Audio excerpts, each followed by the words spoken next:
દીવા તળે અંધારું આ કહેવત તો આપણે સાંભળી જ હશે। હવે આ કહેવતને સાર્થક કરતી એક ઘટના પણ જોઈ લો। તો ગંદકીથી ખદબદતો રસ્તો, ગટરના ગંદા પાણી, દુર્ગંધથી પ્રજા ત્રાહિમામ। આ દ્રશ્યો કોઈ સ્લમ એરિયા કે પછી કોઈ પછાત વિસ્તારના નહીં, પરંતુ મેટ્રો સિટી અમદાવાદના વટવામાં આવેલા આરોગ્ય કેન્દ્રની બહારના છે। વટવાના નાગરિકોને અર્બન હેલ્થ સેન્ટરમાં સારવાર માટે જવું હોય તો જાણે કે 7 સમંદર પાર કરીને જવું પડે એટલી તકલીફોમાંથી પસાર થવું પડે છે। એએમસી સંચાલિત વટવા આરોગ્ય કેન્દ્રને આયુષ્માન મંદિર નામ આપવામાં આવ્યું છે। આયુષ્માન મંદિર, પરંતુ તેના દ્રશ્યો કંઈક અલગ જ છે। નર્કગારથી પણ ખરાબ હાલતમાં છે। તો વટવા આરોગ્ય કેન્દ્ર બહાર ગટરો ઉભરાઈ રહી છે, પાણી દુર્ગંધ મારી રહ્યું છે, ગંદકી સાથે અરાજકતાનું પણ સામ્રાજ્ય હોય તેવા દ્રશ્યો છે। હવે તમે જ વિચારો કે જો આરોગ્ય કેન્દ્ર બહાર આવી હાલત હોય તો દર્દીઓ આરોગ્ય કેન્દ્રમાં આવીને સાજા થશે કે પછી બીમાર પડશે? નાગરિકોની ફરિયાદ છે કે એએમસી તેઓની સાથે ઓરમાયું વર્તન કરી રહ્યું છે। હું હેલ્થ સેન્ટરમાં દવા લેવા તો સાહેબ, તો હેલ્થ સેન્ટરની સામે ગંદકી એટલી છે કે કોઈ લપટીને પડી જાય તો વાગી જાય, હાથ પાંટે તૂટી જાય એવું છે, કોઈ પાંતીને પેલું જશે નહીં।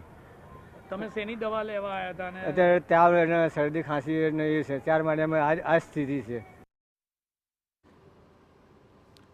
પ્રજા ફરિયાદ કરે અને તંત્ર આંખ આડા કાન કરે તે સમજી શકાય, પરંતુ જો સરકારી સ્ટાફ ફરિયાદ કરે અને એએમસીનું સ્ટાફ તેની પણ ફરિયાદ ન સાંભળે તો શું કહેવું?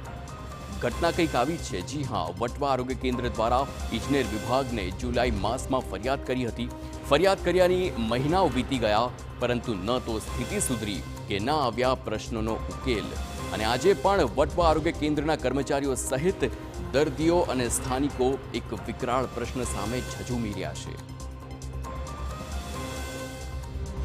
મેં છે ને 31/7 લેટર કર્યો છે અને વારંવાર મૌખિક પણ કહ્યું છે, તો પણ આ સોલ્વ થયું નથી હજુ સુધી।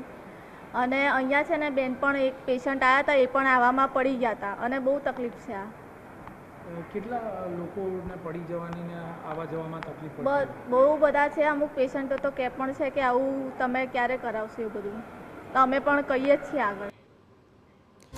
તો જો આરોગ્ય વિભાગની ફરિયાદ એએમસી ન સાંભળતું હોય તો વિચાર કરો કે સામાન્ય પ્રજાની ફરિયાદ શું થશે, તેનું શું થશે તે સવાલ છે।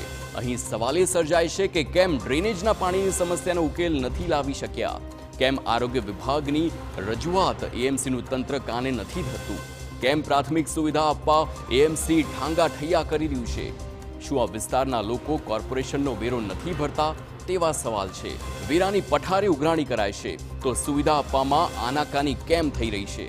આશા રાખીએ કે TV9ના અહેવાલ બાદ એએમસીનું તંત્ર જાગે અને આયુષ્માન આરોગ્ય મંદિરને ગંદકીના પ્રશ્નમાંથી છુટકારો અપાવે। કોઈ વ્યક્તિ બીમાર પડે તો તે હોસ્પિટલ જતું હોય છે, પરંતુ હોસ્પિટલ જવા માટે જાણે કે અભિમન્યુના 7 કોઠા વીંધવા પડે તે પ્રકારના માર્ગમાંથી પસાર થઈ અને દર્દી તેમજ તેમના સગાએ અમદાવાદ મ્યુનિસિપલ કોર્પોરેશન દ્વારા બનાવવામાં આવેલા અર્બન હેલ્થ સેન્ટર વટવા ખાતેનું આ છે, ત્યાં જવું પડતું હોય છે। આયુષ્યમાન આરોગ્ય મંદિર નામ આપવામાં આવ્યું છે, પરંતુ કદાચ આ આરોગ્ય મંદિરમાં જનાર વ્યક્તિનું આયુષ્ય ઘટી પણ જાય, કારણ કે જો તે લપસી પડે અને પડી જાય તો અન્ય કોઈ તકલીફ પણ ઊભી થાય અને તેના રામ રમી જાય, તે પ્રકારની સ્થિતિ આ માર્ગ પર જોવા મળી રહી છે। આખરે આ આયુષ્ય આરોગ્ય મંદિરમાં અનેક કોર્પોરેશનના કર્મચારીઓ કામ કરે છે। શા માટે આ કર્મચારીઓ જાગૃત નથી અને આ બાબતની ફરિયાદ પોતાના વિભાગને કરતા નથી, તે સૌથી મોટો પ્રશ્ન છે। કોર્પોરેશનની પ્રીમાઇસીસમાં, કોર્પોરેશનની આજુબાજુની જગ્યાઓ પર જો કોર્પોરેશનના કર્મચારીઓ જ આ બાબતે જાગૃત ન હોય, ફરિયાદ ન કરતા હોય, રોડ રસ્તા સારા કરવા માટે રજૂઆત ન કરતા હોય, તો આખરે કયા પ્રકારની કામગીરી, કયા પ્રકારના કર્મચારીઓ જાગૃત છે તે બાબત સૌથી મહત્વની છે। કેમેરામેન મનીષ ત્રિવેદી સાથે જિગ્નેશ પટેલ।